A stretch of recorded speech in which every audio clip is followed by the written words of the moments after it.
versus Seth Rollins triple threat match for the WWE Heavyweight Championship. I just thought it was a huge match. Definitely overshadowed the Royal Rumble. It was the match of the night by far. I thought it was hard hitting by everybody, and it really set John Cena up, I think, and then set the tone for what we would see John Cena carry the entire year, especially through his U.S. Open challenges. So phenomenal match from the Royal Rumble. John Cena, Brock Lesnar, Seth Rollins, Royal Rumble. My number 4 is Sasha Banks versus Becky Lynch at NXT TakeOver Unstoppable for the NXT Women's Championship.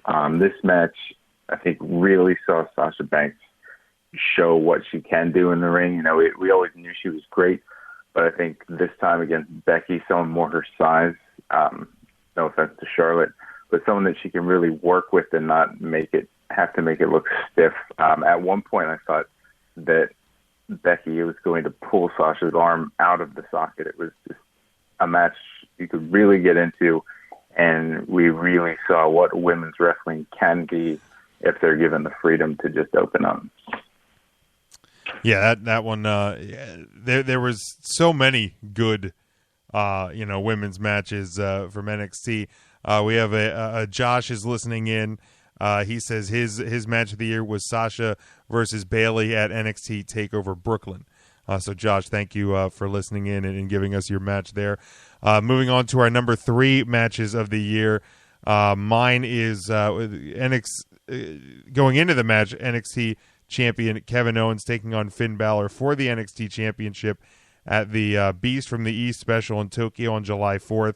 That is when Balor won the match. Really enjoyed this one, and I think it was the best match on that show, and I expected it to be, but also I think because it was such a different look and feel to a match in a WWE setting. You had the flowers, you had streamers. It felt very much like an independent match, even though it was in a WWE forum, and I really enjoyed that one. And for Finn Balor to get the crowning and kind of that big achievement to kick off, what has now been a pretty lengthy reign at the top of NXT for him. Really enjoyed this one. Jimmy, you make a really good point, and that actually was my honorable mention match. I was going to say that after we ran our top 5 down, but that would have been the one I would have given honorable mention to because it was a phenomenal match. I mean, I just tried to stay up and watch it at 4 o'clock in the morning on the 4th of July here in the United States. But crazy good match. My number 3 match happened to be what Josh's number 1 match was. I have Bayley versus Sasha Banks at NXT Brooklyn. The story that these guys told, just phenomenal story for Bayley to finally win and capture the NXT Women's Championship at this match. Phenomenal. The crowd was crazy, probably better and louder than they were at SummerSlam, in my opinion. Great match. Second closing match was kind of a double main event, if you will. But Bayley versus Sasha Banks from NXT Brooklyn, my number 3. My number 3 is actually Jim's number 4, the Cena versus Owens at the Elimination Chamber. It was really at a high point, I think, for me as a wrestling fan. It really looked like they were going to, go a direction that I think we all kind of wanted them to go in terms of wrestling. That night also saw New Day getting the titles in the Elimination Chamber, but then we have Owens defeating Cena clean, first match of his WWE career, and it looked like, we were going to get this huge push for Owens. It was going to be a great storyline with those two. Unfortunately, it didn't turn into that, but it was still, I think, one of the better matches that those two put on. Certainly the best one of the 4 that they wrestled. All right, now our number 2 matches of the year. Mine is one that, Brian, you had on yours earlier. Brock Lesnar versus John Cena versus Seth Rollins for the World Heavyweight Championship at Royal Rumble back in January in Philly. This match, I always love the Royal Rumble pay-per-view for the Royal Rumble match, but I absolutely, this one stole the show.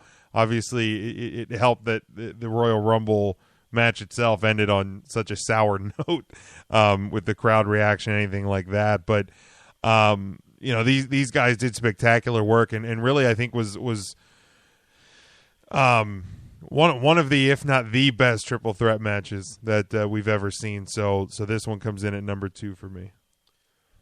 My number 2 is a repeat of your number 4 and Matt's number 3.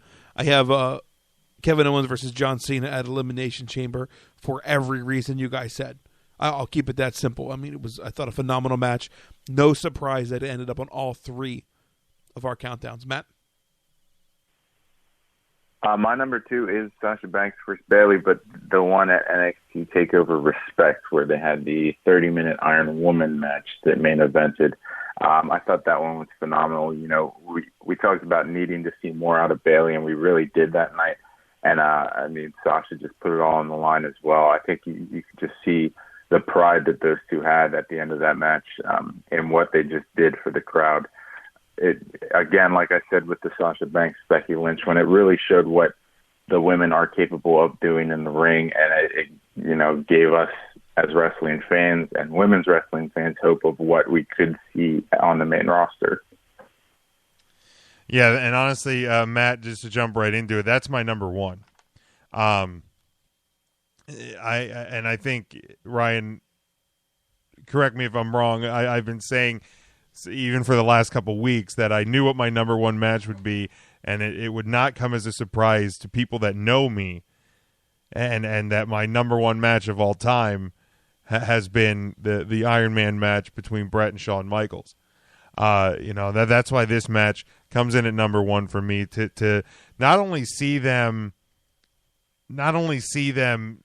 do an Iron Man match, but to have it feature 2 women, and for it to be executed as perfectly as it was. Actually incorporating a count out, incorporating her name always slips my mind. The little girl at ringside, Ryan.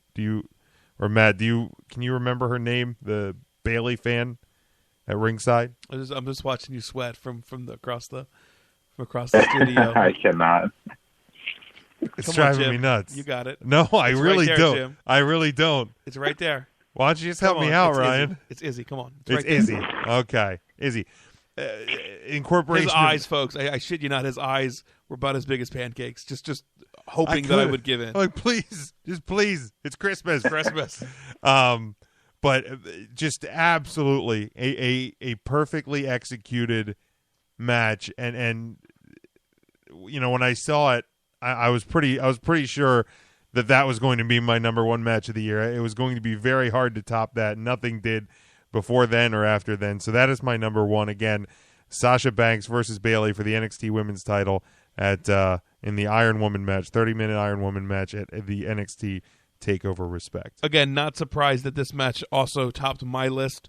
The Bayley versus Sasha Banks NXT TakeOver Respect. Jim, for the reasons that you said, the story, the brawling out on the ring, the incorporation of Izzy and then her crying.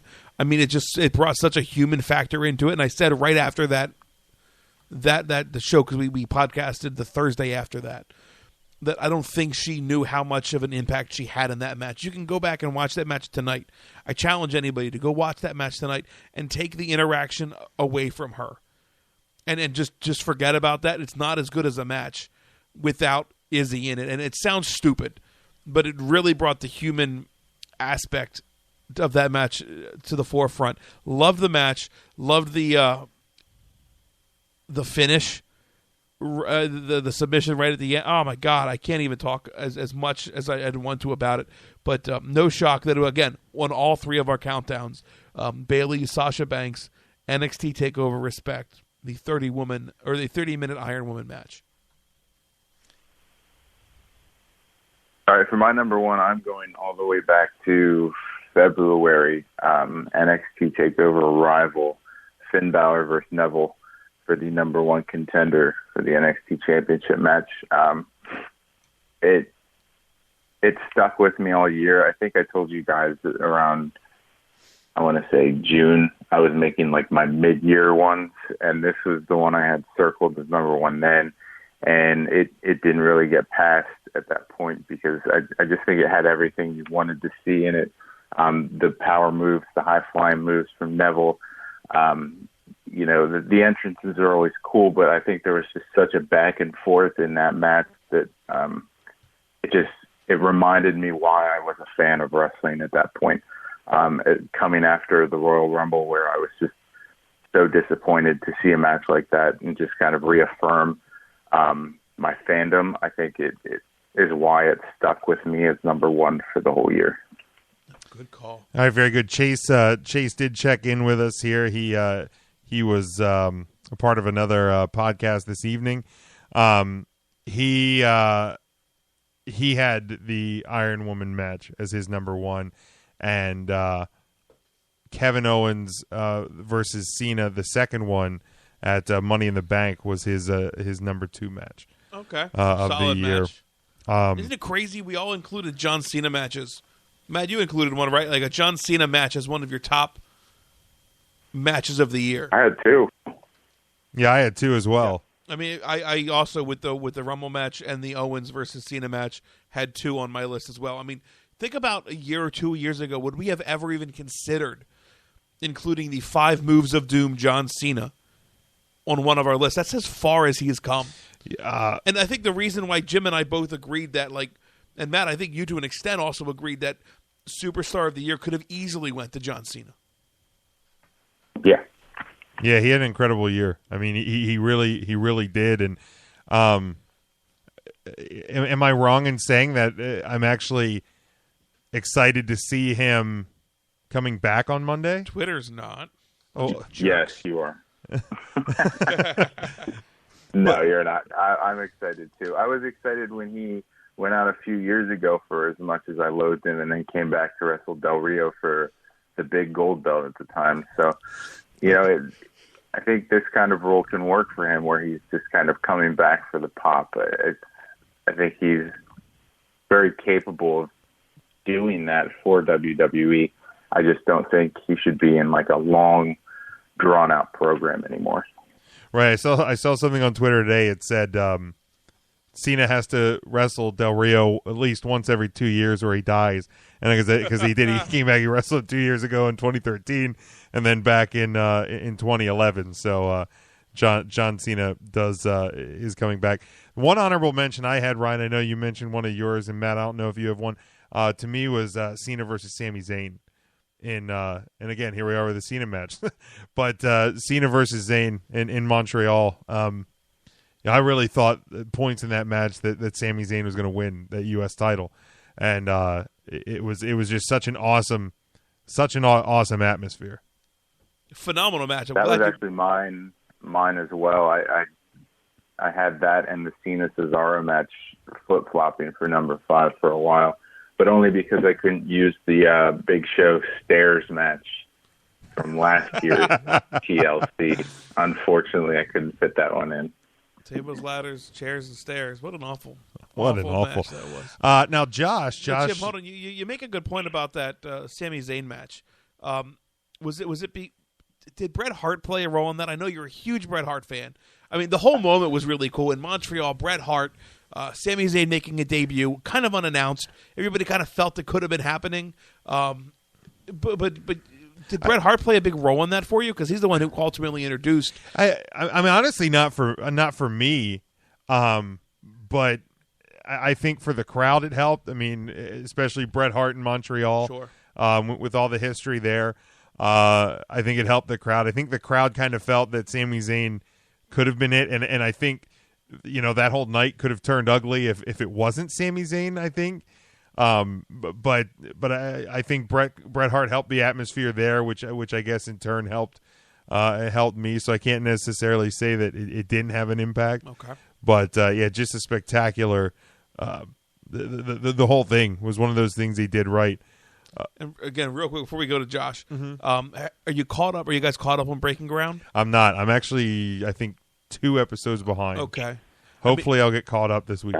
I caught up yesterday's show. I'm not either. I am fully caught up, so I'm not going to spoil anything by saying this. But it's really cool where we're at in the show's progressing. If you watch Breaking Ground, you know what I'm talking about.